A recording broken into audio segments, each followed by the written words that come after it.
Hey, Texas Value supporters. This is Mary Elizabeth Castle, Director of Government Relations for Texas Values, giving you a quick end-of-the-week update. We're usually at our computers with a longer update at the end of the week, but we were here until midnight last night just making sure that the House met their deadline of voting on all House bills. So we'll keep it really brief, and you'll have part 2 later from our Policy Director, Jonathan Covey. But first of all, I just wanted to touch on some good things that happened this week. We did have a day of action on Wednesday for the Texas Women's Privacy Act. So many of you came out on that day. We started off with a great press conference with key women in this movement like Brooke Slusser, her mom Kim Slusser, also Amy Achikawa, Peyton McNabb, many of you who have heard her story from IWF.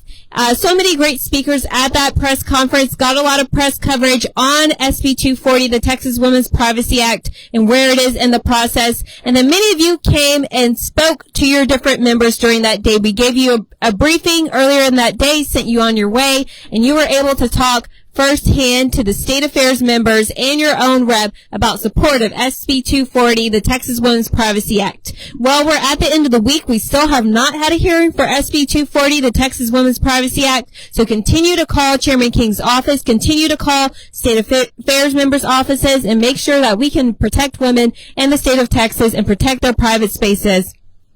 But that is a very good thing that's going forward. Also, talking about hearings this week, we were in a hearing last night. In addition to being on the House floor, we had a hearing on HB 229. That bill, you probably heard last weekend, already passed out of the Texas House, and already yesterday it had a hearing in Senate State Affairs. And so we were there testifying in favor of that bill. My colleague Megan and I were testifying in favor of that bill to make sure that it progresses in the process and gets to the governor's desk, and it's very close. Also, another bill I testified on last night was HB 186, something that a coalition of our groups, Family Policy Councils, has been supporting to make sure that minors are protected from the harms on social media. So another good bill moving forward. So now we're at the end of the deadline for House bills as of last night at midnight, and so now the House will be working on a number of Senate bills. And so there are other priorities of ours that we still want to make sure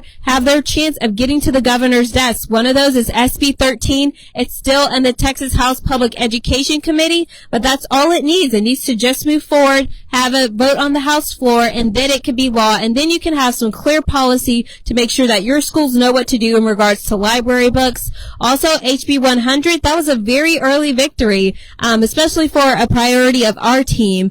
But that bill has been sitting for some time in Senate Education Committee. So we want to make sure that that bill gets out as well, because it could very well head to the governor's desk and become law. So please stay tuned for more bills for you to know about, to get active on. But yes, continue to pay attention to our action alert. Continue to contact Chairman King about setting a hearing for SB 240. But very thankful about some of the progress we have on the Women's Bill of Rights and what that is doing for definitions, common sense definitions on man and woman. And you can check out some of our videos, some of our press releases and everything at protecttexaswomen.com. Continue to share that survey and that petition, and sign that petition so we can increase the numbers on that petition as well. Well, this has been part 1 of an end of week update. You'll get part 2 very shortly, but thanks for tuning in on this Friday, and we're going to stay strong for the next 2 weeks of session.